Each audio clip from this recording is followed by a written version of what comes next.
y nos ha tocado vivir en la cultura de hacer todo rápido. Por ejemplo, los restaurantes compiten unos con otros por proveer la comida por la ventanilla lo más rápido posible, ¿no es así? ¿A quién le gusta esperar?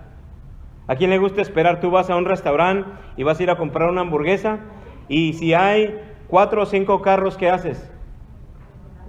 Mejor me voy a otro lado, porque imagínate 4 o 5 carros, no puedo esperar tanto.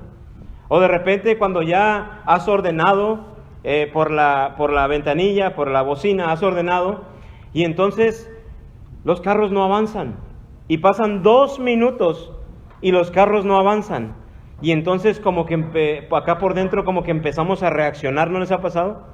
Que de repente así como que ¿cómo se tardan aquí en este restaurante? Nos ha tocado vivir en una cultura de hacer las cosas rápido. Las compañías de internet, entre más rápido sea la red, más exitosas. ¿A quién le gusta tener un teléfono y que entras a tu Facebook y no entra porque la ruedita está dando vueltas?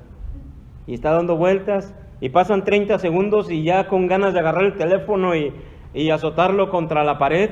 ¿Por qué? Porque no nos gusta esperar. Estamos en una cultura que no nos gusta esperar. Los fabricantes de aeronaves compiten por fabricar aviones más veloces. El correo electrónico ha sustituido casi en su totalidad el correo por carta. Ya hoy sería muy anormal que alguien escribiera una carta a mano, luego fuera a comprar un sobre, luego fuera a comprar una estampilla, y luego se tomara el tiempo para ir ¿a dónde? Al correo, o ponerlo en el buzón, hasta que pase el del correo, y luego se lo lleva a la oficina del correo, y ya que está ahí, al día siguiente va a salir la carta, y luego ya a los días le llega. Todo eso, parece que el email ha sustituido eso, ya casi nadie se escribe por carta. Miramos que las sopas que hacía la abuelita ya no son tan populares como las sopas instantáneas de hoy. Hoy ya nada más hay que echarle agua, la tapas, la pones en el micro y listo, tenga mijo, tenga mija, su sopa de camarones, que por cierto no tiene nada de camarón. Así que la cultura en la que nosotros vivimos nos empuja a desear lo instantáneo, lo más rápido posible. Parece que esperar nos irrita. Y en la Biblia, quiero hablarte de 2 casos en esta mañana, 2 casos en la Biblia, en el cual uno de ellos se irritaron por esperar y vino la maldición de Dios, pero en otro supieron esperar y vino la bendición de Dios. Creo que si estamos aquí es porque queremos la bendición de Dios, ¿no es así? Estamos aquí porque queremos su bendición, y para recibir su bendición necesitamos nosotros sujetarnos a la palabra de Dios, a su voluntad, y no sujetar a Dios o su voluntad a nuestras necesidades. Miren, este miércoles pasado hablamos del mandamiento: no tentarás al Señor tu Dios. ¿Se acuerdan? Los miércoles estamos mirando los mandamientos de Cristo. Uno de ellos es: no tentarás al Señor tu Dios. Es la segunda tentación de Satanás a Jesús, y Jesús le dice: no tentarás al Señor tu Dios. Dijimos que no tentar es: no jugarás o no tratarás de jugar con Dios y su voluntad, no tratarás de manipular a Dios o manipular su voluntad, no tratarás de forzar a Dios o forzar su voluntad para tu propio beneficio. Y este mandamiento tiene mucho que ver con lo que vamos a ver el día de hoy. El día de hoy vamos a mirar la importancia de esperar en Dios, de no manipular a Dios, de no tratar de manipular a Dios. Es decir, no hacer algo para después decirle a Dios: ahora tú tienes que rescatarme. No tomar una decisión y después decirle: Señor, ¿por qué me metiste en esto? Y dijimos que eso se llama presunción. Presunción es que hay ciertas señales y uno toma una decisión sin estar seguro. Eso se llama presunción. Y eso es tentar a Dios. Eso es tratar de manipular la voluntad de Dios para nuestro beneficio. Es decir, dijimos, se nos ocurre una idea, no tiene sentido común, parece que no va a funcionar, pero de todos modos, así me aviento, al cabo que Dios me cacha. Así le dijo Satanás: aviéntate, suéltate, échate abajo. Al cabo dice la Escritura, escrito está, que a sus ángeles enviará, para que no te pase nada, le dice Satanás. Así que aviéntate, Jesús. El Señor lo prometió que Él te va a sostener en su mano.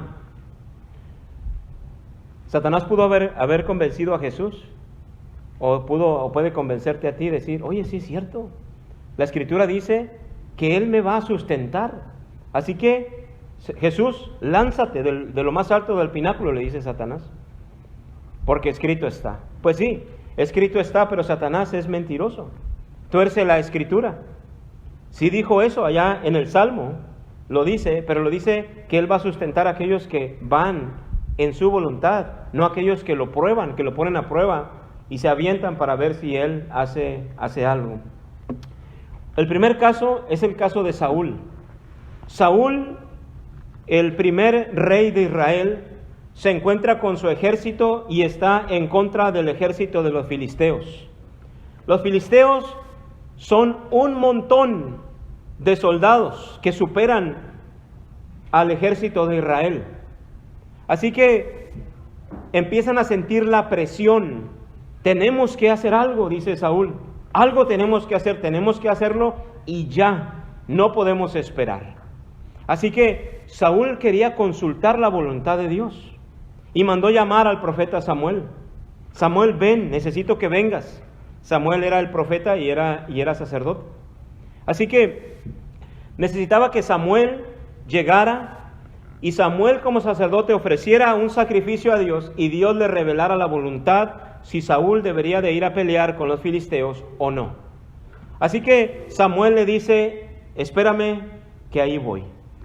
Y dice la Escritura que pasó el tiempo que se había acordado y dice que Saúl se desesperó. Saúl estaba en la fila del drive-thru para comprar una hamburguesa y se desesperó. Y entonces sintió la presión, todo encima. Si no hacemos algo, el ejército enemigo va a venir y va a acabar con nosotros. Algo tenemos que hacer. Y Saúl hizo lo que no debía haber hecho. Dice: tráiganme el sacrificio, yo lo voy a ofrecer, porque no podemos esperar ni un minuto más.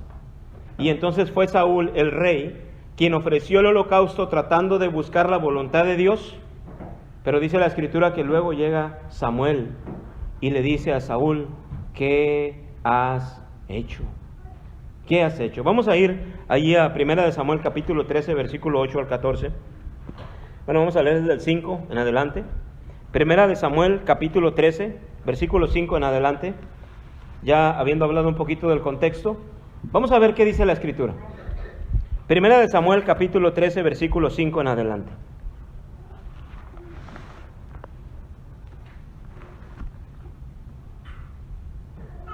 ¿Lo tienen?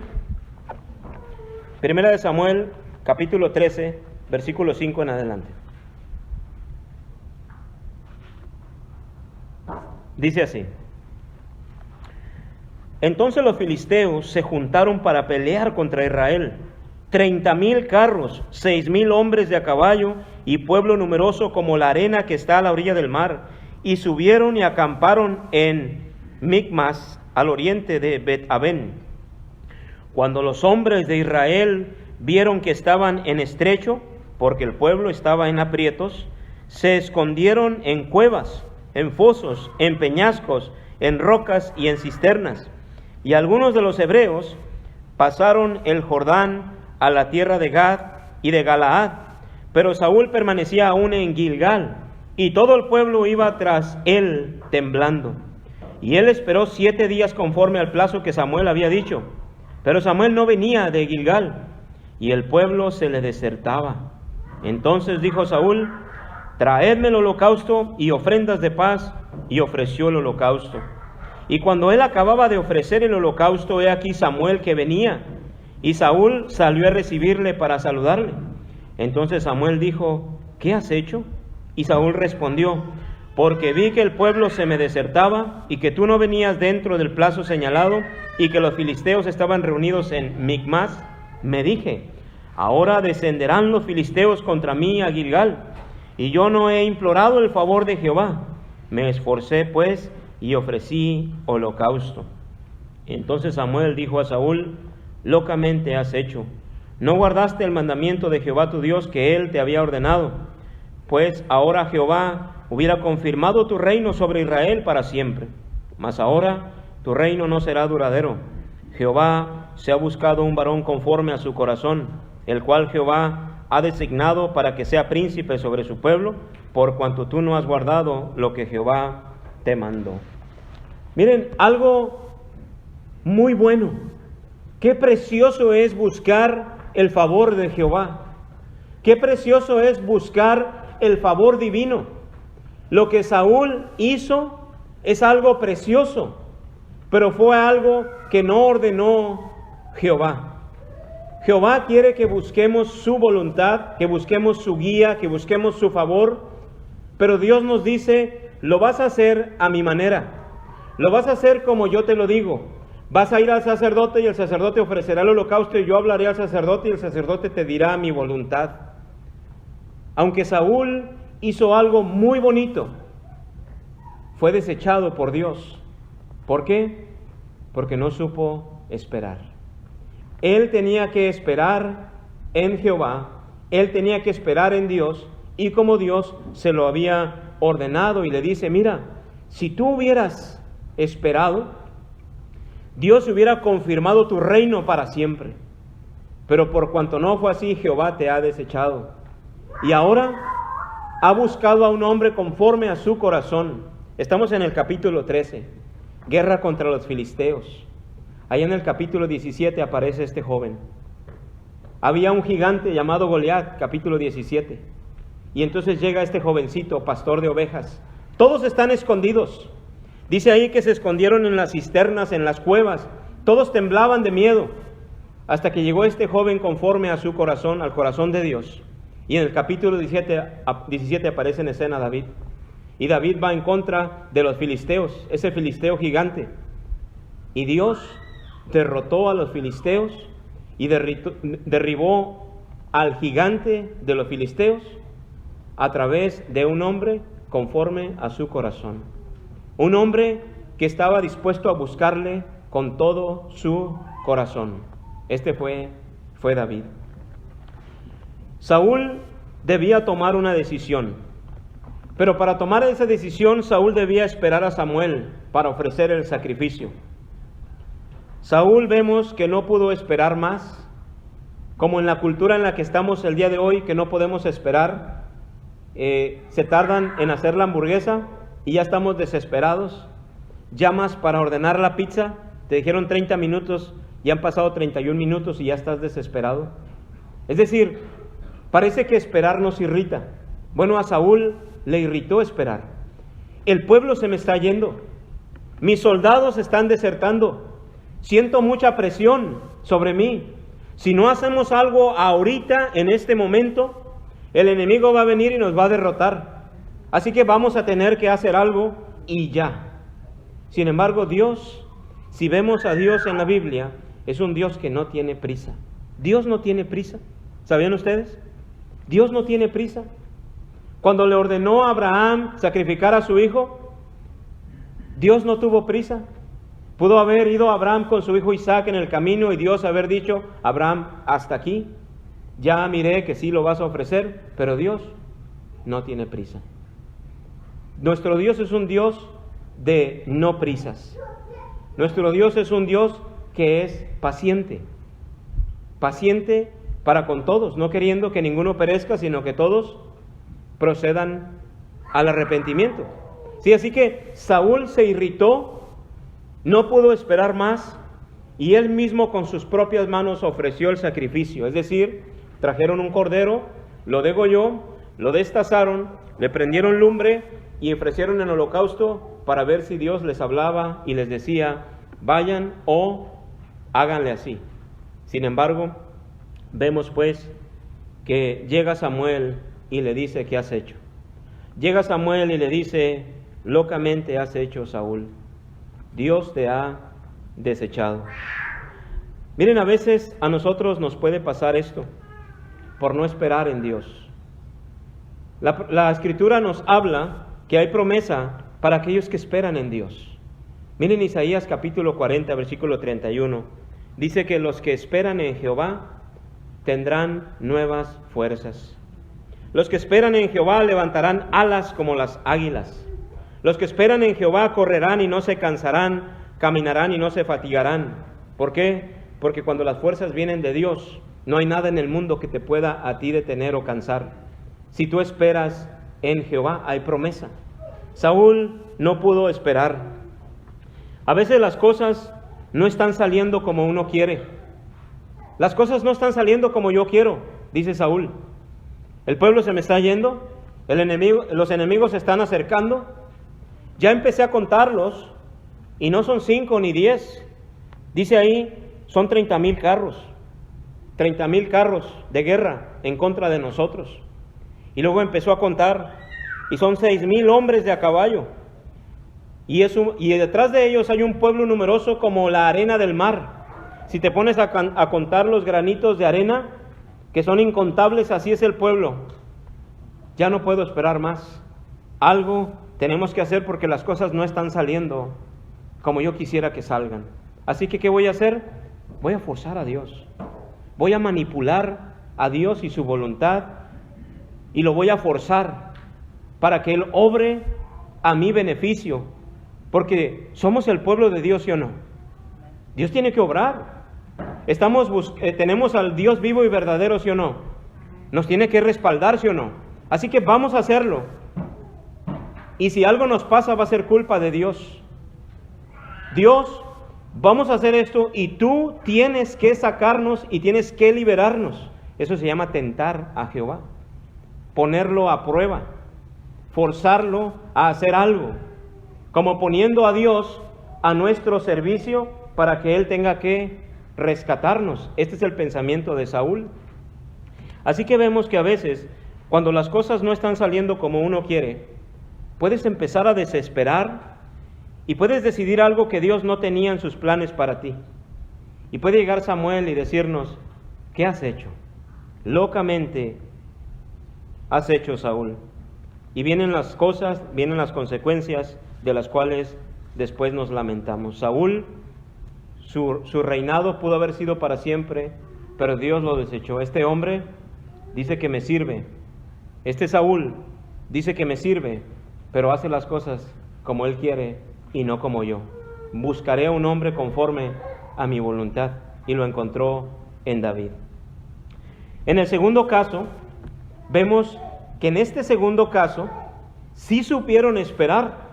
Confiaron en Dios, porque saben ustedes que esperar en Dios es confiar en Él, confiar en su tiempo, confiar en su providencia, confiar en que Él está con nosotros y a favor de nosotros, confiar en su voluntad, no forzarlo para nada, no tratar de manipularlo.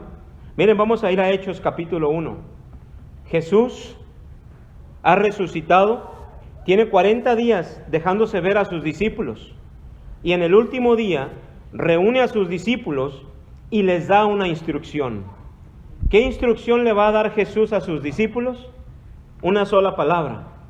¿Cuál es la palabra? ¿Cuál? Empieza con E. Esperen. Esa es la palabra que Jesús le dice a sus discípulos. Yo quiero que ustedes esperen. Así les dice.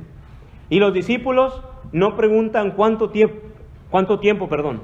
Los discípulos no dicen, Señor, ¿y cuánto hay que esperar? A ver, dinos, ¿5 días? ¿1 mes? ¿1 año? ¿5 años? No le preguntan, simplemente escuchan de Jesús la palabra, quiero que esperen. Y ellos lo que hacen es esperar. Y cuando esperan, entonces viene la bendición de Dios. Viene desde el cielo la bendición de Dios para las vidas de las personas que esperan, que confían en Jehová para levantar alas como las águilas. Hechos capítulo 1, voy a empezar desde el versículo 1. ¿Lo tienen? Hechos capítulo 1.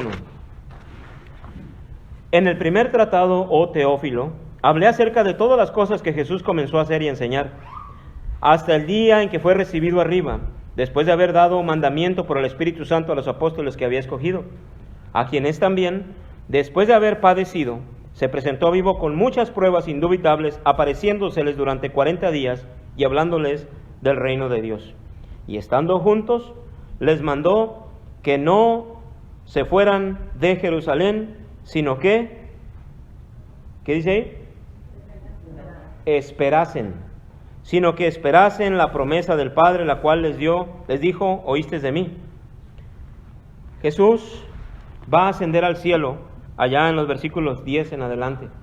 Pero antes de ascender al cielo, Jesús le dice a sus apóstoles, quiero que ustedes se queden en Jerusalén. Quiero que ustedes esperen la promesa del Padre, la promesa del cual yo ya les hablé, que vendrá el Espíritu Santo. Quiero que esperen la bendición del cielo y quiero que lo hagan en Jerusalén. La mayoría de los discípulos son del norte, de Galilea. De hecho, varios de los discípulos, Jesús andando alrededor del mar de Galilea, encontró a algunos enmendando las redes y les dijo, sígueme. Ellos vivían en la parte norte. Jesús les dijo, quiero que ustedes se queden aquí en Jerusalén y que esperen a la promesa del Padre. Pero Señor, es que tenemos cosas que hacer allá en Galilea. Tengo cosas que hacer en mi casa. Tengo algunos asuntos familiares que tengo que resolver. Y tú me dices que me quede en Jerusalén. ¿No está siendo Jesús un poco injusto? Como si se tratara de Jesús y no de nuestras vidas, pudieron haber dicho los apóstoles. Pues Jesús piensa que se trata todo de Él y de su reino, pero ¿y qué de mí? ¿Qué de mis sueños? ¿Qué de mi familia? Yo necesito ir a Galilea. Y ellos pudieron haber dicho, bueno, vámonos a Galilea y cuando escuchemos que llegó la promesa del Padre, entonces nos venimos. ¿Hubieran estado como quién? Dijimos al principio. ¿Como quién? ¿Estamos conectados? Saúl. Hubieran obrado como Saúl. Hubieran hecho las cosas como ellos hubieran pensado. Pero miren, una de las cosas que podemos ver es que los apóstoles se fueron a Jerusalén y ¿saben qué hicieron? Ahí esperaron. Porque fue la orden de su maestro. Y allí ellos esperaron la promesa del Padre. ¿Cuánto tiempo debían esperar? Bueno, nosotros al mirar la Escritura vemos que fue una semana. A la semana descendió el Espíritu Santo el día de Pentecostés, se bautizaron 3,000 personas. Descendió el Espíritu Santo sobre ellos. Una semana. Pero ellos no sabían que iba a durar una semana. Lo único que sabían es que tenían que esperar. ¿Cuánto tiempo? Si le hubiéramos dicho, Pedro, ¿cuál fue el mandamiento que Jesús te dijo? Que esperáramos. ¿En dónde? ¿En cualquier parte? No, en Jerusalén. ¿Cuánto tiempo? ¿Sabes qué? Ni le preguntamos. Yo creo que se nos olvidó. Porque se aparecieron 2 ángeles, uno de cada lado. Y apenas yo le iba a preguntar cuando Jesús empezó a ascender en el aire. Y se nos olvidó la lista de preguntas que teníamos. Y de repente desapareció en las nubes. Y no le preguntamos cuánto tiempo. ¿Cuánto tiempo podría ser? A lo mejor hoy, ¿sí o no? O a lo mejor en un mes. ¿Qué tal si Jesús se refería a 1 año? ¿O 6 meses? ¿O qué tal si 5 años? ¿Cuánto tiempo tengo que esperar? No lo sé. Pero el Señor nos dijo que esperásemos y vamos a esperar. Y entonces se esperaron. Lo único que sabían era que tenían que esperar. Es decir, tenían que hacer algo que irrita en nuestra cultura. ¿A quién le gusta esperar? A nadie. Pero ellos tenían que esperar. Mientras ellos esperaron, se dedicaron a hacer 2 cosas. Señor, hasta que tú digas, me voy a dedicar a hacer 2 cosas. Número 1, me voy a poner a orar. Eso es lo que hicieron ellos. Miren lo que dice ahí el versículo 14. Capítulo 1, versículo 14 de Hechos. Mientras ellos esperaban, dice el 14, todos estos perseveraban unánimes en oración y ruegos con las mujeres y con María, la madre de Jesús, y con sus hermanos. Es decir, que los cristianos mientras esperaban la promesa del Padre, ¿sabe qué hicieron? Se pusieron a orar, unánimes. Y no solo todos los cristianos. ¿Saben quién estaba ahí? María, la madre de Jesús. También era creyente, era cristiana. Y no solo María, dice que los hermanos de Jesús, dice el versículo 14, también estaban con María y con los demás discípulos, porque María y los hermanos de Jesús vinieron a ser parte de la iglesia, así como nosotros. Y se pusieron a orar. ¿A cuántos de nosotros, mientras esperamos en Dios, a cuántos de nosotros somos llamados a ponernos en oración? ¿Solo a uno? ¿Solo a dos? ¿O a todos? A ponernos en oración. Cuando estamos en oración, estamos ofreciendo un holocausto buscando el favor divino. Así como Samuel debía ofrecer el holocausto para ver cuál era la voluntad de Dios, porque Dios así lo revelaba en el Antiguo Testamento. Él revelaba su voluntad y decía, vayan, sus enemigos serán derrotados. O Dios decía, esperen, hay pecado en el pueblo, tienen que solucionar el pecado en el pueblo, si no van a ser destruidos. Así nosotros también, cuando buscamos el favor divino, tenemos que hacer como hicieron ellos. Ellos esperaron, pero no estaban ociosos. Ellos se pusieron a orar, unánimes, en oración y en ruegos. Todos los días, Señor, estoy esperando en ti. Señor, no veo luz verde. Señor, veo luz roja, veo luz amarilla, veo luz roja, veo luz amarilla, y estoy esperando hasta que tú me muestres la luz verde. Y cuando me muestres la luz verde, tú lo vas a hacer sentir en mí, y entonces yo voy a ir. Eso era lo que Saúl debió haber hecho, pero Saúl se aventó en luz roja. Los apóstoles miraron luz roja, luz amarilla, y dijeron, esperamos, y vamos a orar. Número 2, aparte de orar, se organizaron las bases. Voltearon y dijeron, a ver, éramos 12 y ahora somos 11. Nos falta uno. ¿Quién era? Judas. ¿Qué le pasó a Judas? Fue y se ahorcó por haber traicionado a Jesús. Fue, se colgó, se ahorcó y luego cayó el cuerpo y dice que se desparramaron sus entrañas. Terminan ustedes de leer el capítulo 1 y ahí lo dice. Entonces necesitamos uno más, porque el número 12 es un número muy especial en la Biblia y solo somos 11. ¿Y qué fue lo que hicieron? Seleccionaron a quien iba a tomar el lugar de Judas. Y dice que había 2 hombres. Y entonces dice la Escritura en el 23 que señalaron a José, llamado Barsabás, y a Matías. Y dice ahí que ellos oraron otra vez, en el versículo 24, pidiéndole a Dios. Y dice el versículo 26 que Dios le señaló a Matías. Matías vino a ser el número 12 otra vez. Estamos esperando, tenemos que hacer algo, vamos a orar y vamos a organizar las bases, vamos a prepararnos para cuando llegue la promesa del Padre. Y en el capítulo 2 llega la promesa. Viene el Espíritu Santo, la promesa del Padre. Muchas veces el fracaso viene porque uno se precipita a tomar decisiones.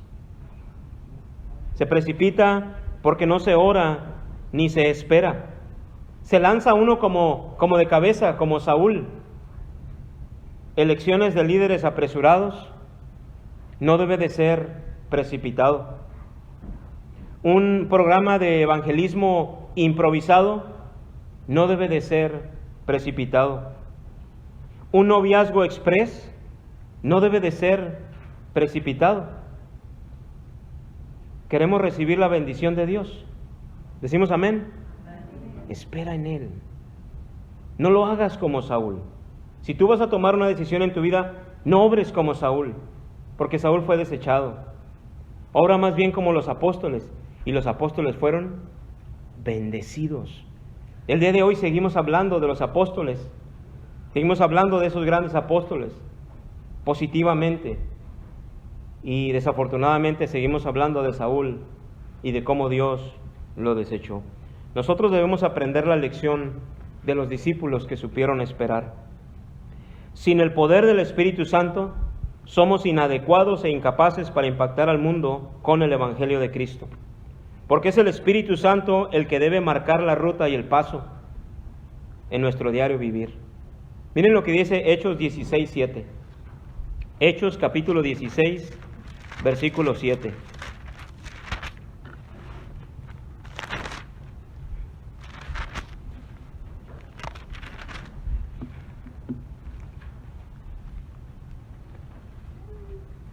Pablo, Timoteo y Silas se encuentran en el segundo viaje misionero y ellos quieren ir en una dirección, pero el Espíritu Santo se les opone y se les opone y se les opone, al punto que el Espíritu Santo les dice: no es por aquí, no quiero que vayan por aquí, quiero que vayan por otro lado.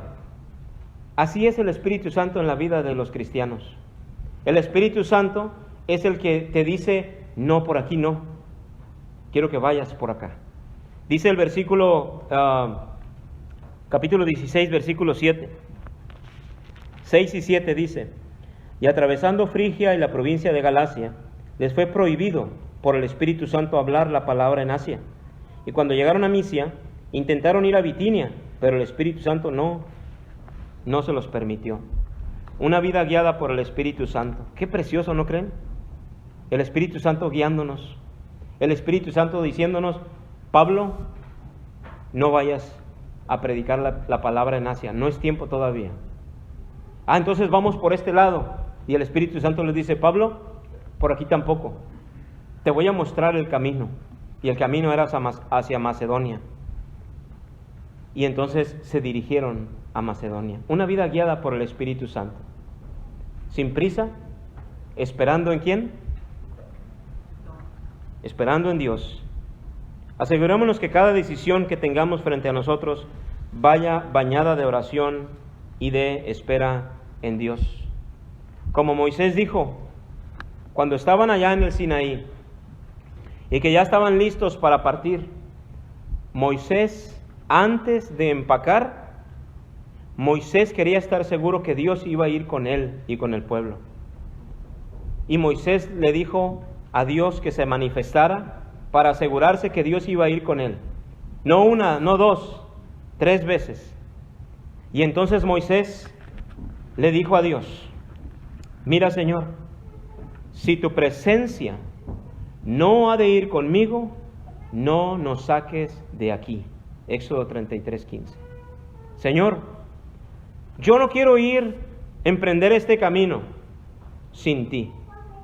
Prefiero quedarme en este desierto, pero que tú estés conmigo, a caminar a la tierra prometida y no vayas a mi lado. Por eso Moisés, miren qué preciosas palabras. Así nosotros debemos de decir: Señor, si tu presencia no ha de ir conmigo, no me saques de aquí. Déjame aquí. Prefiero morir en este desierto contigo, Señor, a ir a la tierra prometida sin ti. Una convicción en el corazón ¿de quién? De Moisés. O como también dijo el profeta Isaías, aquí en pantalla, que los que esperan a Jehová tendrán nuevas fuerzas, levantarán alas como las águilas. ¿Cuántos de nosotros queremos esto? Queremos recibir las fuerzas de Dios. Cuando se agotan nuestras fuerzas, entonces empiezan las fuerzas de Dios. Así Pablo le dijo al Señor Jesús: 3 veces le he dicho al Señor que me quite este estorbo, que me quite este aguijón. 3 veces: Señor, quítame esto, por favor. Y el Señor Jesús me dijo: bástate mi gracia, no te lo voy a quitar. Bástate mi gracia, porque mi poder se perfecciona en tu debilidad. Porque cuando eres débil, ya no eres tú, soy yo, dice el Señor, en ti. Por eso no te voy a quitar ese aguijón que tienes, porque ese aguijón, esa dificultad, ese obstáculo, te ha de recordar constantemente que yo soy tu proveedor.